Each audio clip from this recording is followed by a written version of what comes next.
Dialogue series. This year, we have talked about economic justice in the context of entrepreneurship, education, employment, investment, and healthcare.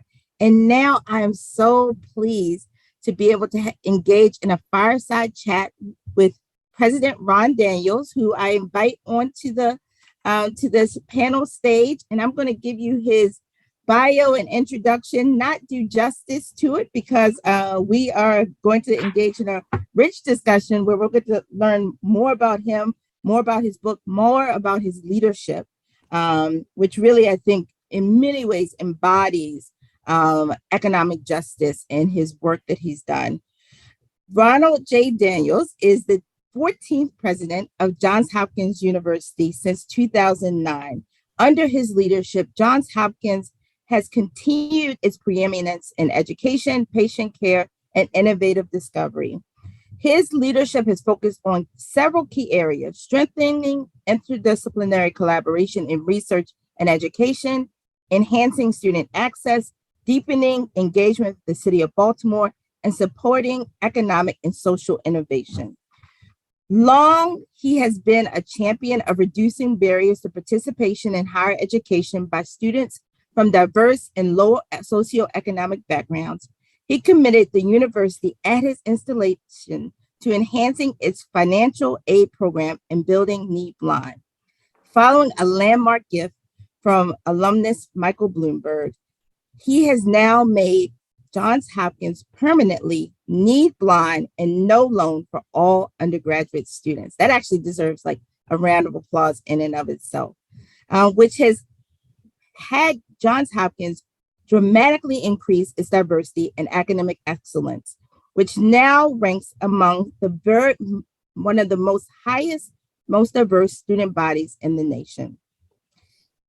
With the aim to make similar progress in its graduate ranks, Johns Hopkins recently launched the $150 million Vivian Thomas Scholars Initiative to expand pathways for underrepresented minority scholars in STEM PhD program. President Daniels often says Johns Hopkins is truly and proudly of Baltimore. And this public commitment has fueled a myriad of initiatives, many of which I am so glad to be able to have his leadership and be able to be a part of. One being the construction and operation of the Henderson Hopkins School as the first new school built in East Baltimore in more than 20 years. Hopkins Local, a major economic inclusion effort through the Johns Hopkins University and Health System. And under this program, over 1,400 residents have been able to be hired as Johns Hopkins colleagues from some of the city's most diverse and impoverished neighborhoods. President Daniels is the author of the recently published What Universities Owe Democracy. That's going to be the subject of our conversation today, which takes up the challenge facing democracy and argues for the indispensable role the universities play in sustaining democratic societies at this critical moment in history. With that, without further ado, so glad to have you on, Ron, and have you as a part of this fireside chat today. So, Alicia, just thrilled to be here. I know this was a really hard ticket to be able to get on your show, and I just feel really privileged to be able to spend some time with you. Anything you do, you know I want to be a part of. So, so too with the JustUs dialogue. So really looking forward to the conversation we're going to have today. Yes, thank you. No, well, you were our first choice, and we were able to secure our first choice for this fireside chat, and so we're really excited. I want to talk a little bit about the work of Johns Hopkins, the journey that you have been on as president, your journey before becoming president, which I think in many ways encapsulates a lot of what you talk about in your book. So in your book, you make a strong argument for the importance of institutions like Johns Hopkins in a democracy. What is it about democracy that should motivate all of us to take a stand? So thanks for a really great question. And I'll do my best to answer this somewhat succinctly. But obviously, this is a core issue that I've really been grappling with, of course, during the writing of the book, but well before. And I think it's really important in this moment to make the case for democracy, because right now, democracy is on its heels around the world, and we need look no further than Ukraine, where citizens are engaged in actual combat for their right to self-governance, to democratic expression. We know from research that even in spite of their failings in the US and around the globe, democracies are empirically better for citizens than autocracies. Of course, we have to think of all the historic advances in political rights that democracy has helped usher in, from the civil rights movement to marriage equality. And it's also true that democracy has shown empirically to bring about better health, more happiness, more prosperity. So democracies see higher increases in GDP per capita than autocracies. They enroll more citizens in school and spend more on education. And democratic citizens have higher, longer life expectancies. The Nobel Prize winning economist Amartya Sen once said that no substantial famine has ever occurred in a democracy. So we know of the many profound injustices that have occurred in democracies and in democracy's name, but we also know that the evidence overwhelmingly shows that democracy matters and that we should do all that we can to preserve and improve it. Yeah, so the points, the data that you just cite to, the improvements that are happening for individuals in their lives, as we talk about economic justice, democracy being a vehicle through which such things occur. But you also talk about universities and the university being critical institutions. Can you talk about why in particular you believe that universities are critical institutions when we talk about democracy? So universities like Hopkins are woven into the fabric of American democracy, and we shouldn't underestimate their impact as critical institutions for the flourishing of democracy. Today, there's nearly 4,000 institutions of higher education in the United States, which employ about 1.5 million faculty members and educate about 20 million students. And they perform a number of different functions, many of which contribute to the democratic project. Now, in my book, I really thought it was important to be able to detail the ways in which universities are implicated as a core institution in democracy. And, often politicians, political scientists will talk about the key institutions that are the bedrock of democracy, and they'll think about courts, independent courts, independent and vigorous media that can hold power to account. They'll think about the importance of democratic legislatures and competitive politics, all being important to support democracy. But I think universities are an institution on par with a number of these other institutions, although we don't talk about that nearly as much as we should. And there's several reasons for that. One is that universities are really critical for social mobility, because these are the institutions that launch students up the socioeconomic ladder.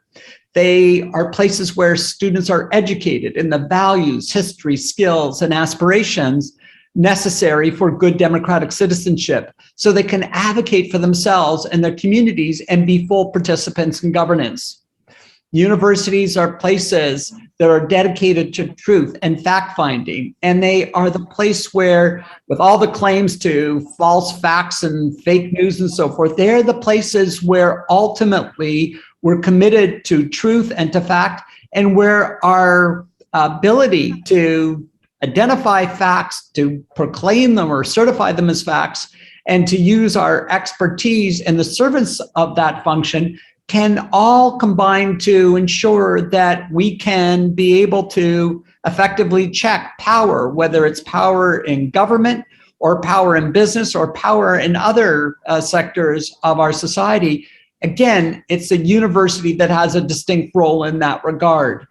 And finally, universities are really important places for fostering pluralism, because in a world where increasingly in the United States we're so balkanized and people tend to associate, to be around the people who share similar political views, sometimes share same racial or socioeconomic characteristics. There's just not enough interplay across all these groups in society.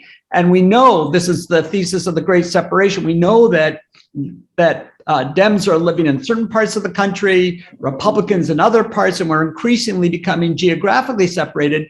But the one thing that we know is that universities are a place where for at least 4 years as undergraduates, we pull people from across the country together where they have to live with each other and they can't resort to the classic enclaves that they have grown up in. And so we think that's really an important role, again, that universities like the military play in, again, fostering a sense of heterogeneity and pluralism and being able to foster the benefits of that kind of interaction. In each of these ways, I think colleges and universities support and sustain our democracy. But I also think that in the last several decades, as much as we have done to advance a number of parts of our mission, I think there are critical places in which we faltered in the full execution of these roles and responsibilities. And most importantly, I believe that we need to be providing additional resources to students to succeed in college without having to bear the burden of debt. We need to ensure that all students of ability and passion can access the benefits of higher education. And we need to do more to teach our students about democracy and to bring students together across differences of background and belief in a way that I mentioned a moment ago. And we need to be making sure that the best ideas of our faculty are available to those who could use them to the benefit of our society. Absolutely. And I took down notes from what you just talked about, those 4 real highlights of the points, right? Social mobility, education, those invaluables, the dedication to truth and fact finding, pluralism. How would you say that our universities, and we know, as I said in your bio, Johns Hopkins is need blind and no loan for undergraduates. But how would you think universities, as a part of society, how are they fulfilling or not fulfilling on that promise? So, let's take an example of something that has been really important to me, and that's around social mobility. So, as much as we see the potential for universities to be this great sort of talent identification agent, that we have the ability to truly embody the ideals of equal opportunity, that where there's a student who's got the demonstrated aspiration and has shown academic achievement, has made the best out of the high school experience, whatever that experience is, that they've really taken full advantage of it.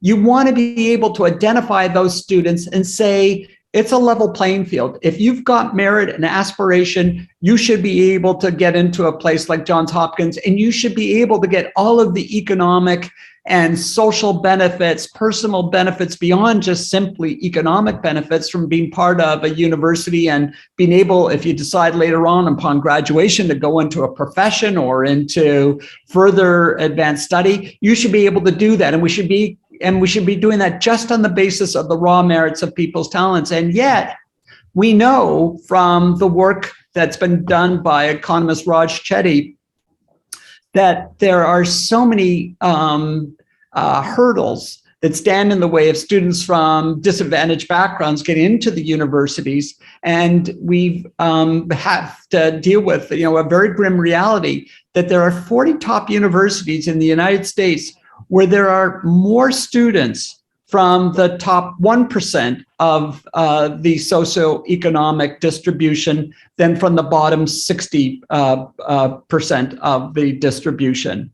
40 universities of the top universities who are in that place. And so, that's a place where we see that despite the power of what universities can do in terms of fostering social mobility, we know the magic of what a university can do in terms of changing so much for the student comes and, of course, for his or her family. And yet we have this grim reality that it still is something that fosters privilege over the merits. And so what can we do about that?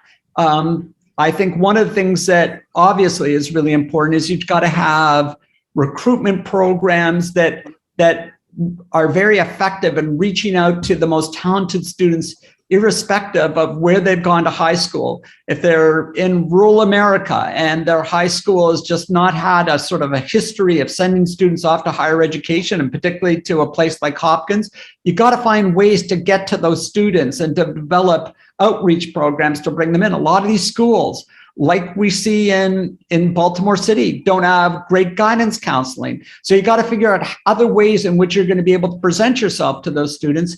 And then, of course, you've got to assure them wherever these students are, whether in urban America or rural America, whether in certain concentrated groups by race or ethnicity, you've got to get the message out that there's a path to a place like Hopkins, and more than that, that there's a financial aid to fully support their involvement so that they know that they can come and tuition is taken care of, and their room and board as well, that the lack of financial resources is not going to be a bar to their involvement. So I think this is an area where, as much as we've done in terms of building pools of financial aid funds and focusing on these issues, I think there's a lot of institutions that are still struggling to be able to provide the necessary resources to prospective students. And then I think the other thing that, you'll know, Alicia, that I felt quite strongly about, and we made important moves with our board of trustees to do at Hopkins, is that we ended a practice that far too many of our peers are still utilizing in the United States. And that is that we are no longer giving any benefit whatsoever to your status as a legacy at Johns Hopkins, meaning that in contrast to other institutions where there's a thumb on the scale for students whose parents or grandparents are graduates of the institution, we refuse to take that into account. And the students who are the children or the grandchildren of alums who come to Johns Hopkins get in on their own merits. There's no advantage. And again, this is another area where a number of our peer institutions are continuing to use legacy admissions. And again, admissions are a zero-sum game. If you let more students in with a certain kind of background, it means that there's less places for other students. And this is an area where a lot of institutions put very significant benefit on that legacy status, and that crowds out the ability of students from more disadvantaged backgrounds to get into university. So that's just one place in which I think there's a lot of work that needs to be done, and which I think we've been fortunate at Hopkins to be able to play a role. No, and I love how you really go through really practical things that universities can do to really impact economic justice. The removal of legacy as a determining factor in your being able to come to an elite institution. The fact that the child that sits in rural Montana and the child that sits in inner city Baltimore, regardless of those things that were part of like the birth lottery, don't inhibit your ability to access something that's going to ultimately impact social mobility. I think those are just really key points. And I'd love to pivot from that conversation to a question around, I know it's an area of importance, something that is not only on your mind, but I know that you push and you prod us on, is diversifying our leadership and diversifying our workforce.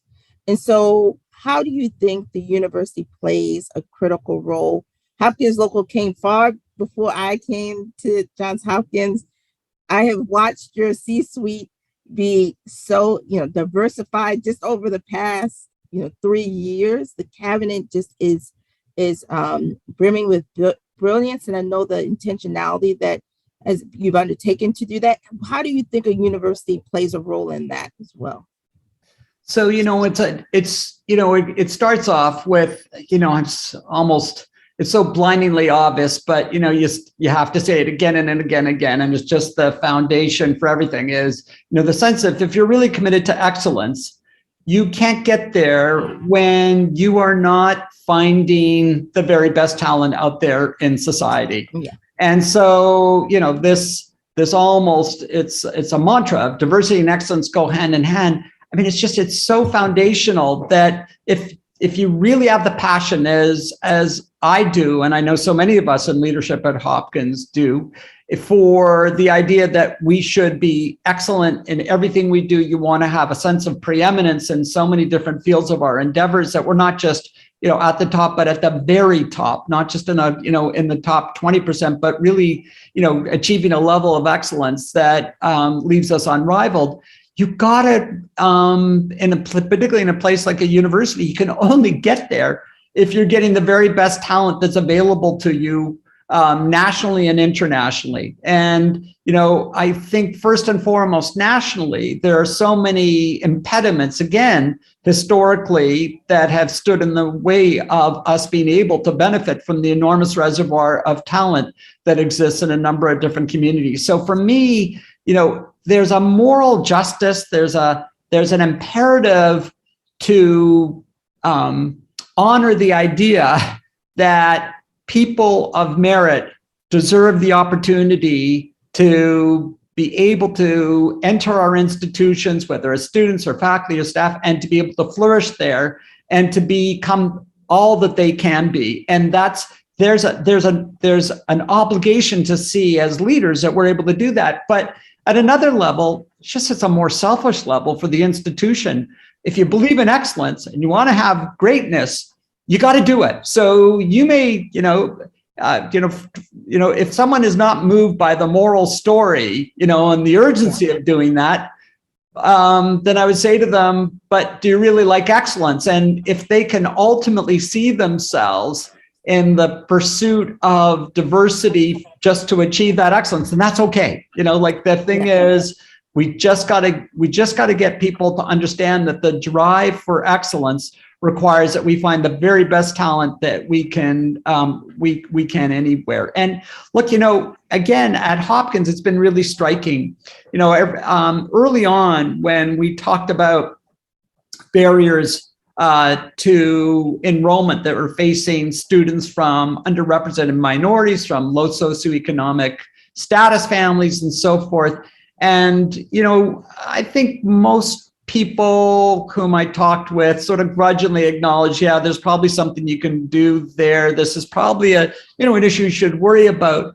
But there was a lot of, but you're gonna, at some point, you got to make sure you don't compromise excellence. And I kept saying, we're trying to get, broaden our gaze and make it easy for the very best people to get here. And yet, there were still people who had some, trepidation on that. And what's wonderful is just to see the extent to which we have achieved record diversity at Hopkins. And, the truth was 15 years ago, we were at the lower end of our peer group in terms of our diversity. We're now at the very top of that group, but significantly, we're at a place now where at one time, 2014, even we're about 20% of our student body, 22% of our student body was from URM backgrounds. Now we're at 36%.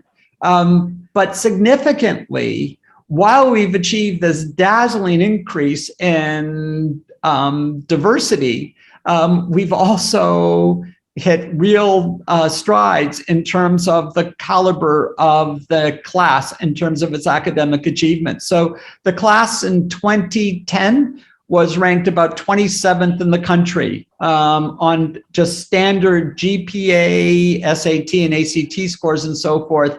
We're now number 2 or 3. It varies year by year. Wow. But again, so you were able to demonstrate very clearly that we can do both.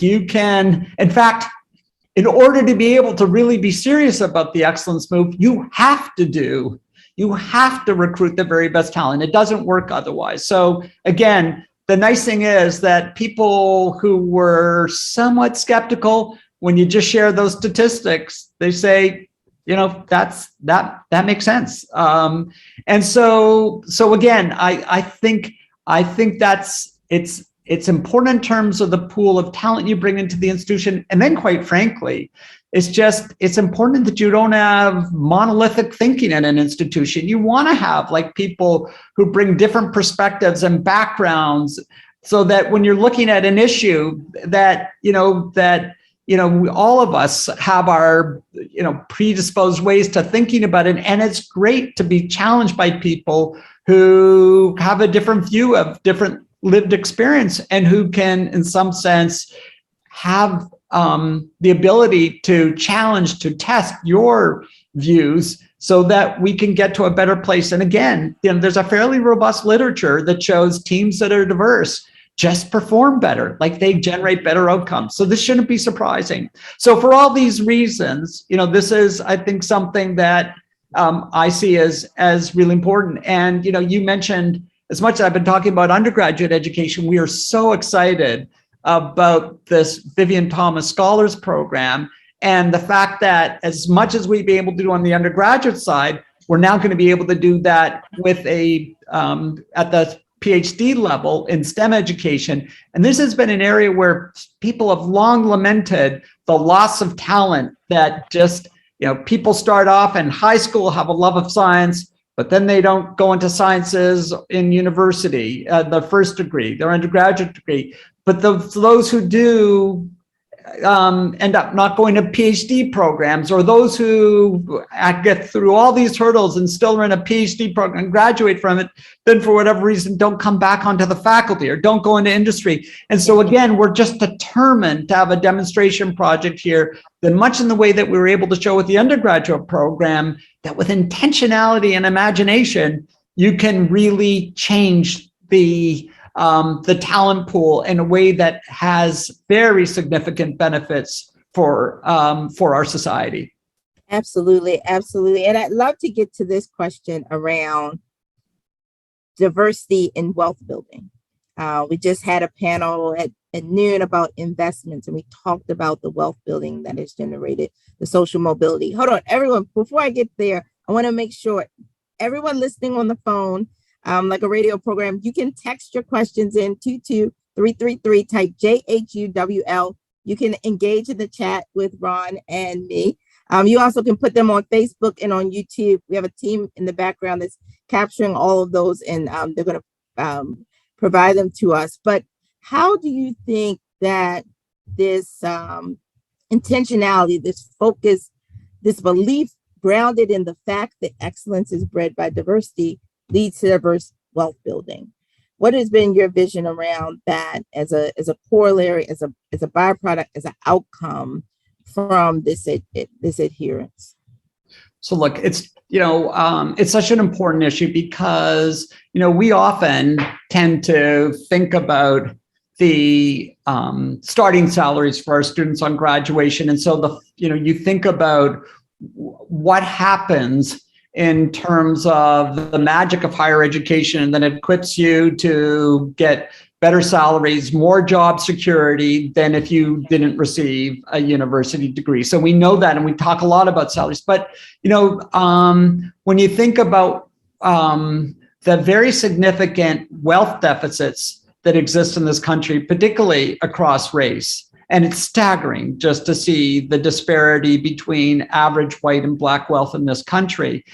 It's another dimension. Of course, it reflects the disparity in salaries that reflects decades, if not centuries, of discrimination.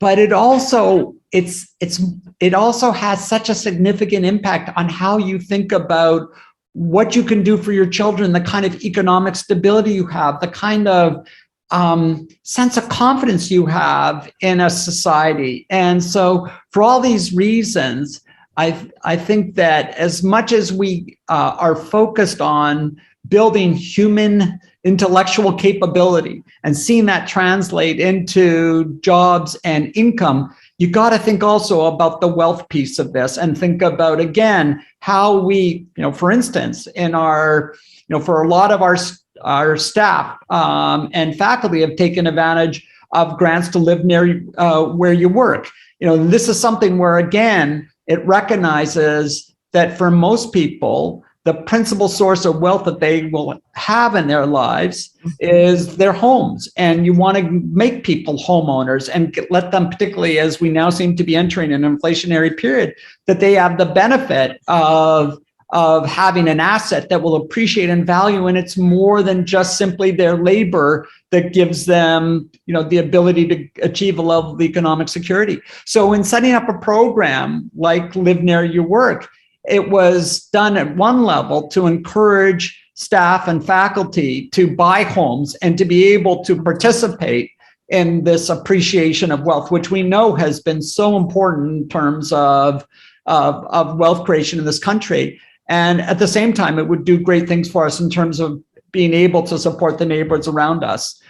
So that's one example of ways in which we have some intentionality. I think as well, thinking about just all the work that you and others have been doing around thinking about economic innovation and the social innovation hubs, and trying to, with the Goldman Sachs program and others, trying to get people to set up companies to essentially take risks on wealth creation for themselves and for society, that again will give them just greater confidence. And ultimately, we know the cycle that if we can make some of our entrepreneurs successful, then they in turn can invest more in expansion of their businesses, which creates more jobs, which creates a tax base. So we know the virtuous circle, but it needs a level of wealth to be able to get this all started. And we know that just centuries of discrimination, redlining, and so forth have really impaired the ability to create equal opportunity here. So we just, again, have to be intentional in how we think about remedying that. Yeah, and as you talked, I was thinking about the intentionality, which sort of was ahead of its time when launched, which was Hopkins Local. And the commitment around that investment. And so this question has come in, which is, why did you say at this moment in time, when you could have said we can make an investment in X or Y, or we can make a commitment, did you make a commitment around economic inclusion? So this is 2015. We know that the work happened much before, but why was economic justice, economic inclusion, sort of the focus and in many ways the outgrowth of the best minds on how we impact Baltimore? It's a great question, Alicia. I think it started first and foremost with a recognition that had been underway, that a recognition on our part that we weren't doing all that we could to stimulate local business, to create opportunities for employment from residents of Baltimore. And, I think it's been part of the evolution of how Hopkins takes seriously this idea that we are deeply rooted in Baltimore, and that you've got to think about ways in which in every activity you're involved in, how can you strategically use decisions that are made every day around purchasing, investments, recruitment of people into the institution, and how can you take those everyday decisions made by thousands of people throughout a 60,000 plus person organization, and how can you get them thinking about how can I do what I need to do for my line of business, but how can I do it in a way that also has derivative benefit for Baltimore, for the city of which we're part. So that recognition was there, and we were doing work on thinking about the possibilities for a comprehensive program that would focus on directing a portion of our spend to local businesses, to think about strategic hiring of people from some of the most disadvantaged neighborhoods in the city, giving them entry into employment, and particularly for those returning citizens. Again, thinking about this as a great way to break the cycles in the city. And so we were thinking about all of that and ways in which we could do that. And again, wanted to do it in a way that would be credible, that we didn't, express a lofty aspiration and then find that we didn't deliver the goods, and you just raise expectations, and then ultimately people are skeptical when they see that that there's a lofty speech but no follow-up. So we want to get all that right. And then Freddie Gray happened. And I think for a lot of us, it was a moment that was just really galvanizing and create a sense of urgency that we just can't go on like that. And when you looked at just the rage in the city, there were so many things that were being expressed clearly about policing and criminal justice, but it's so much more than that, that we started to see things that were in some sense hidden in plain sight. And at least for me, it was a sense of saying, okay, we're the largest private employer in city and state.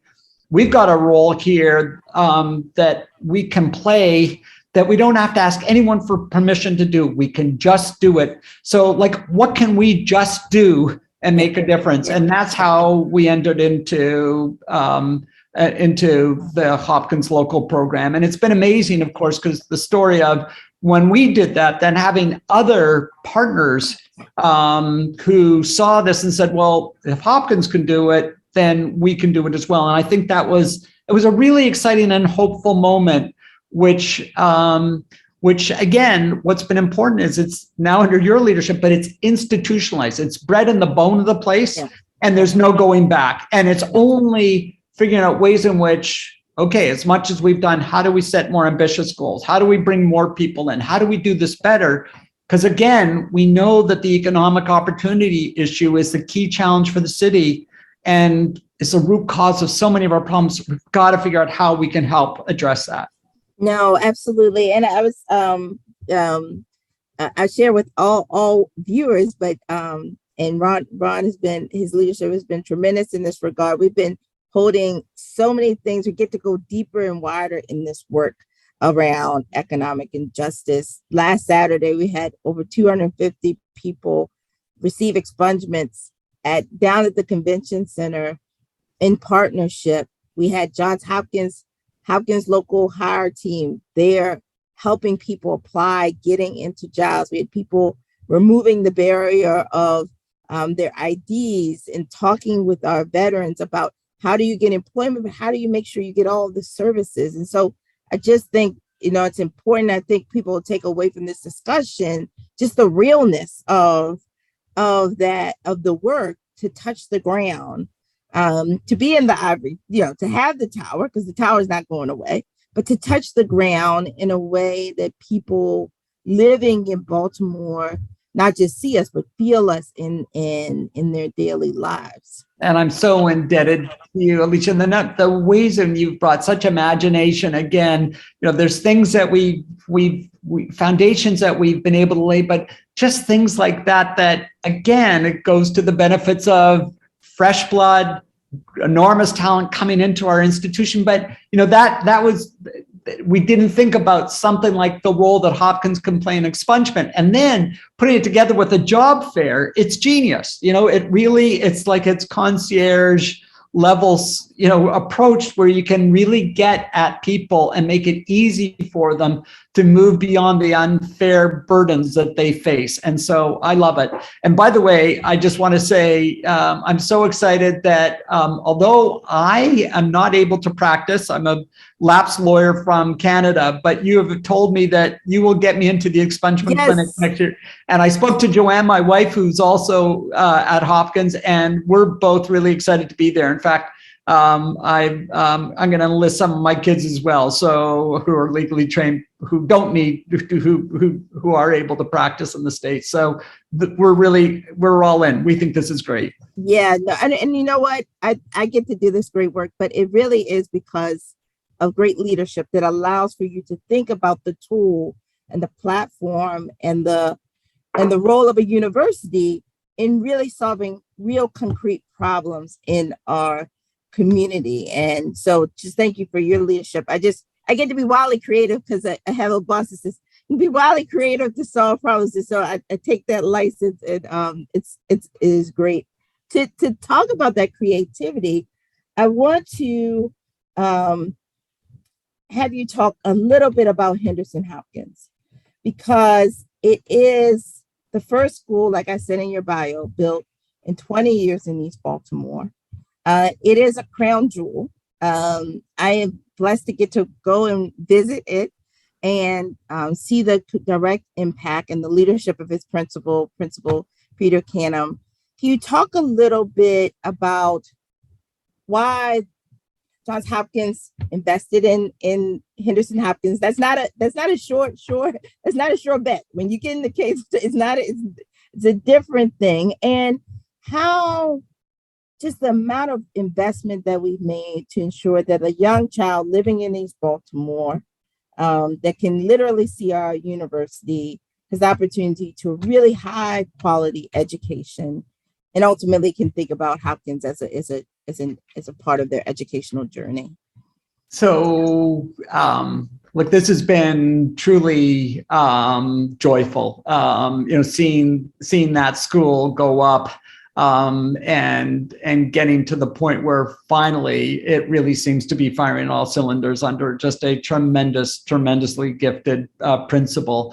It started off. It was literally my first week at Hopkins that we had the large 88-acre East Baltimore Development Initiative, and somewhere in those 88 acres, at some point in time, the folks at EBDI said, we got to build a school, and that's part of the vision for this project.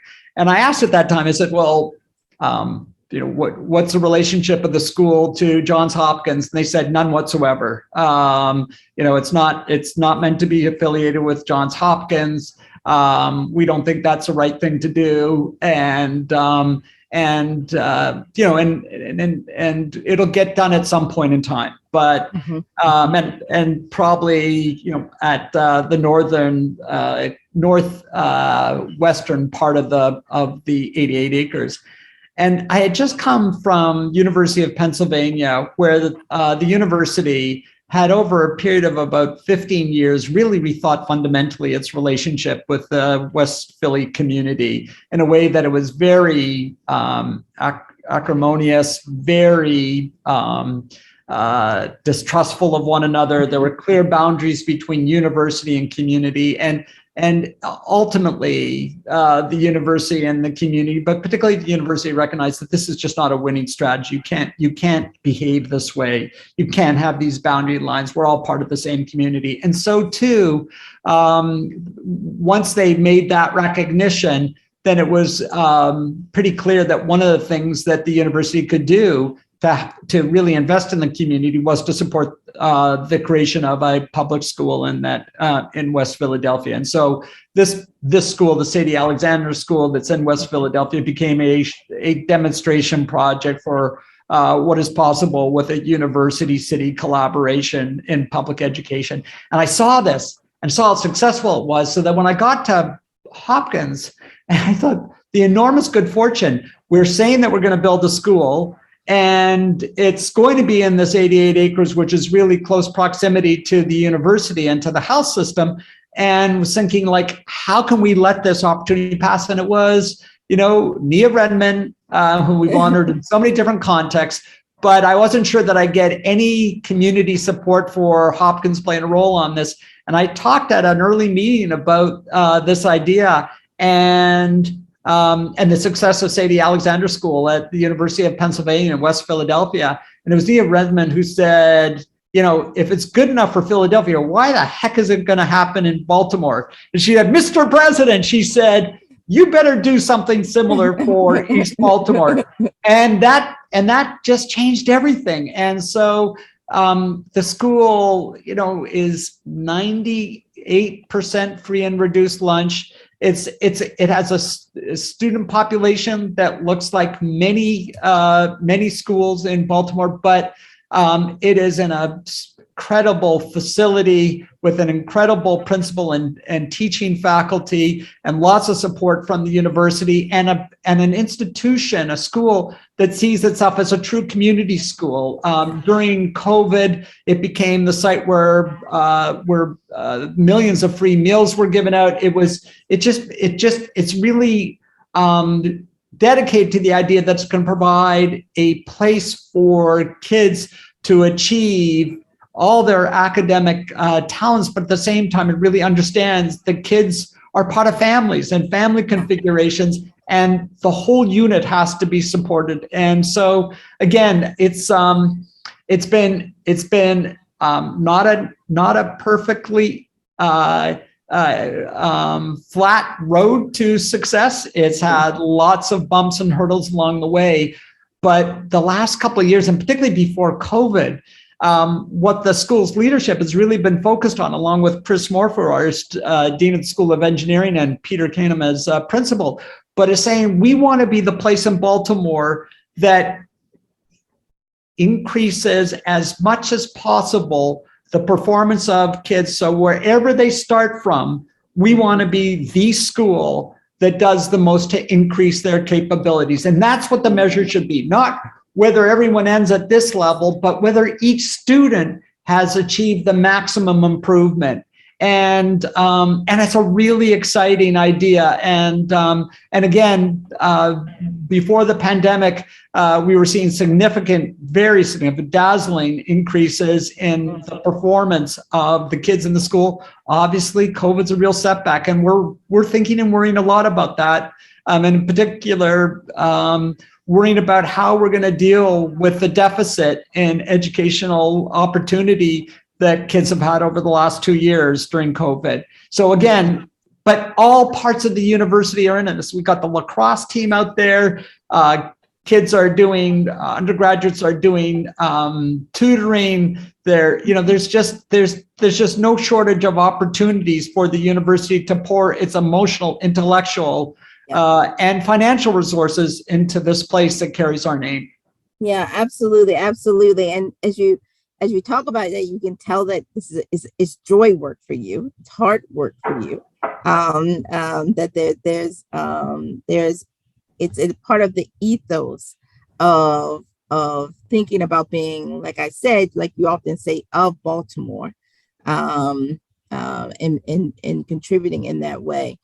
I'd love to ask you this question, which and someone in the comments, and I see a lot of your comments, so keep putting the comments in. Don't worry, we'll get them all to Ron. He'll get all the comments, and I'm including them. Someone talked about doing the work. That was the comment, that it reflects doing the work.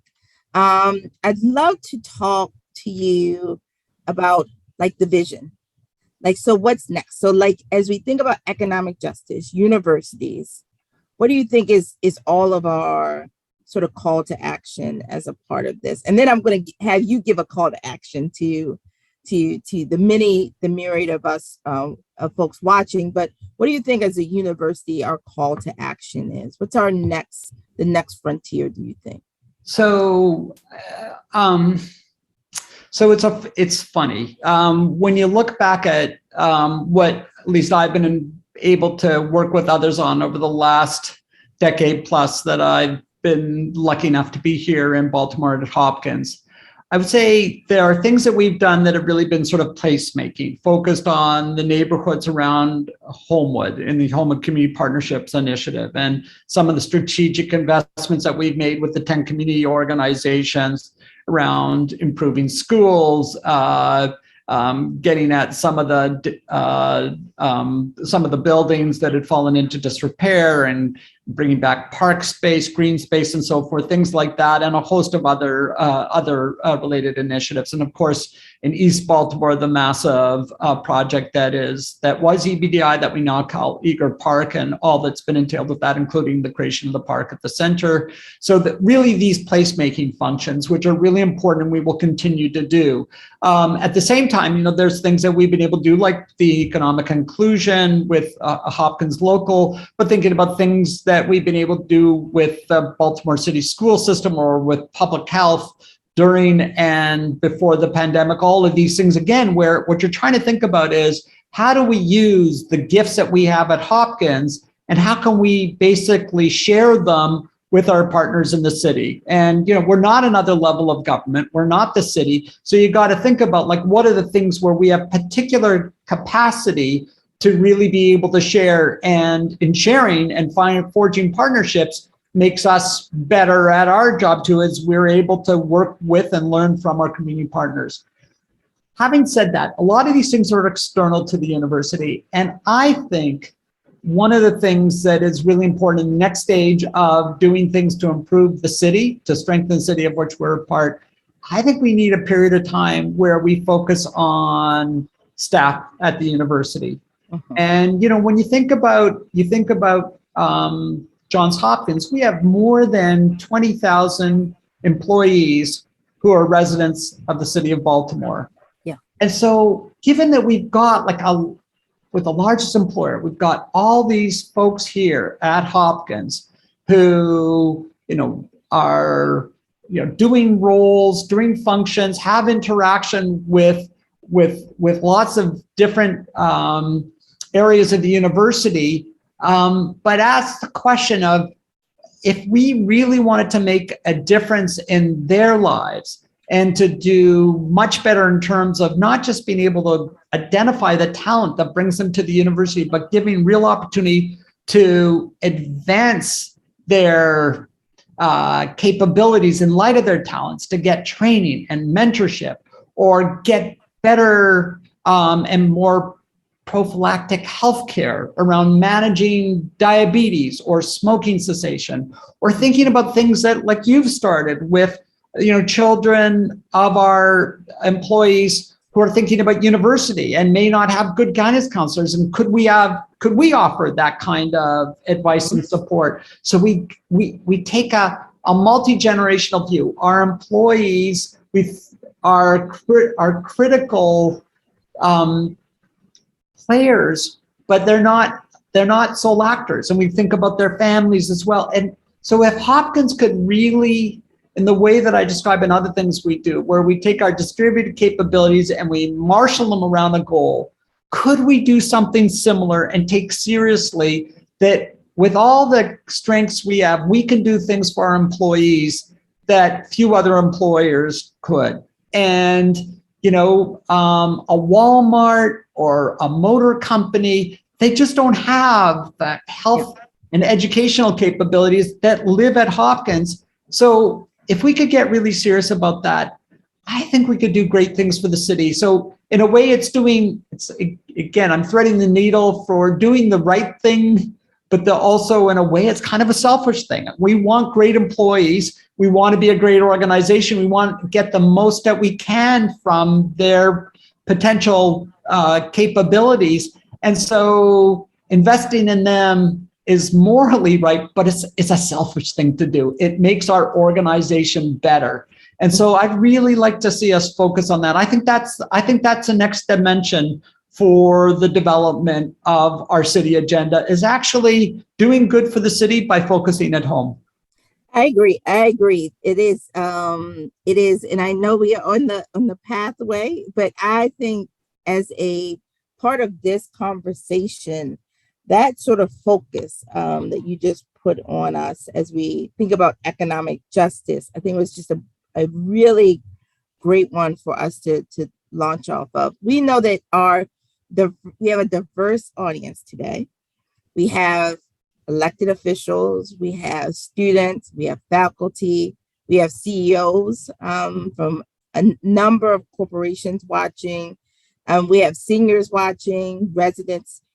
What is the advice? What is the call to action as we think about economic justice? We've had panels on education, entrepreneurship, investments, healthcare. What do you think is the call to action for all of us as we think about economic justice? I think for me, it's a determination to take a goal, take a project, and just drive it hard.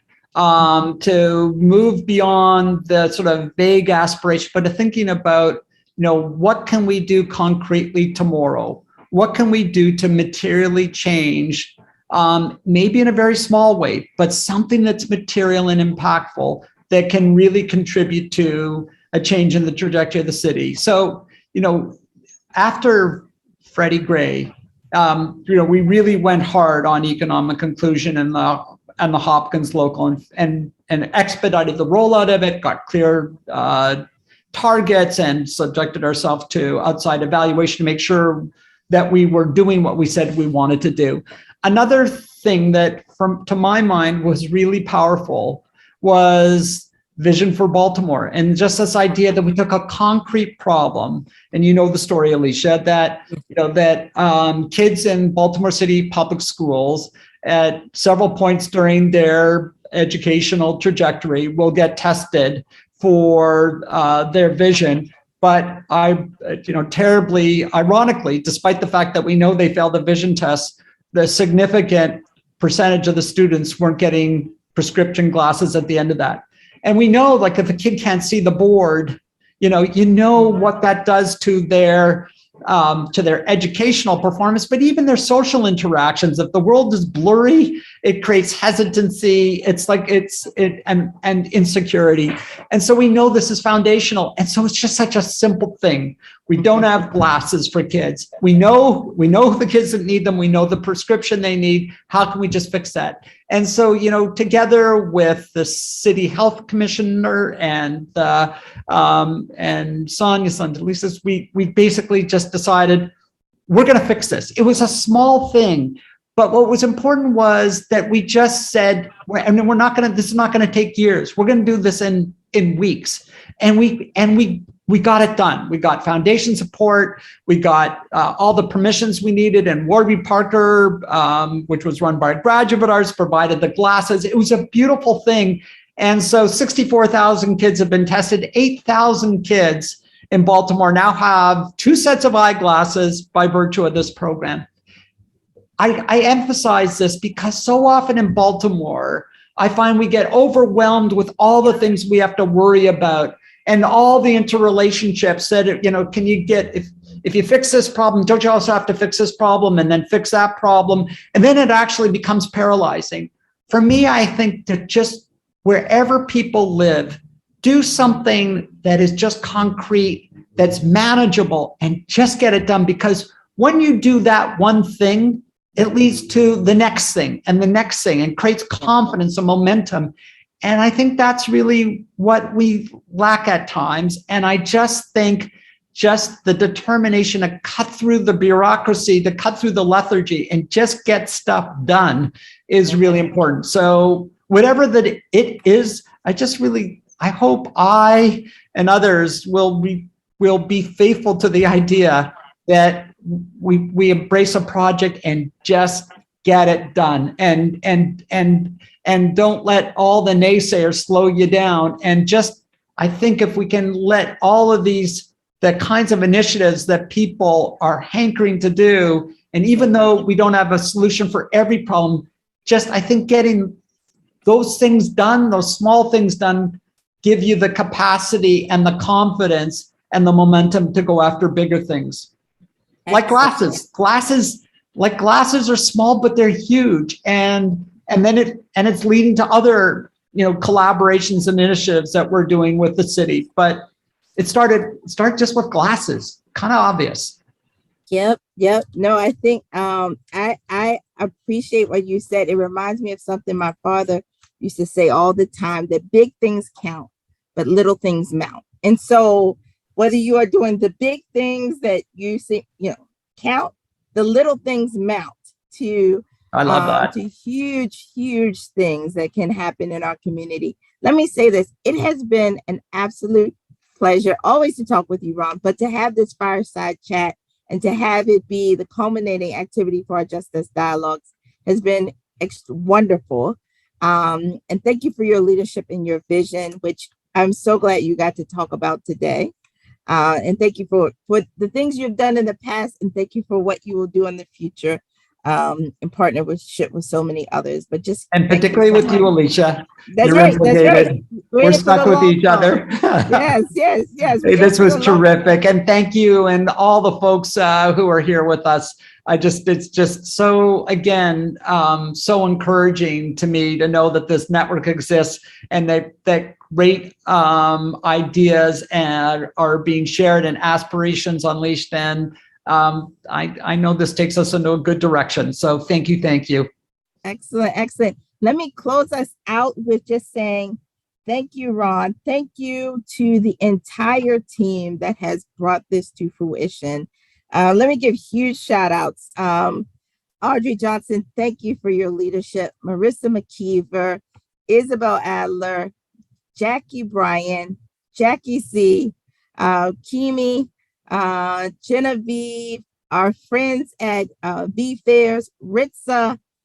We have just had a tremendous team that has brought this all together, including your team, Rihanna and Rachel, just helping us get this all to fruition. I want to thank Johns Hopkins University, Johns Hopkins Health System, Microsoft, our sponsors, Goldman Sachs, 10,000 Small Businesses, the U.S. Black Chamber of Commerce, Buy Black. Thank you for being a sponsor. Johns Hopkins Health Education and Training Corps, Hopkins Local. Thank all of our speakers that have participated over the course of the past 3 weeks. Thank you, Ron. And thank you, everyone, for joining us today. We really appreciate your attendance and wish you all the best as we continue to work together around economic justice. Thank you, Ron.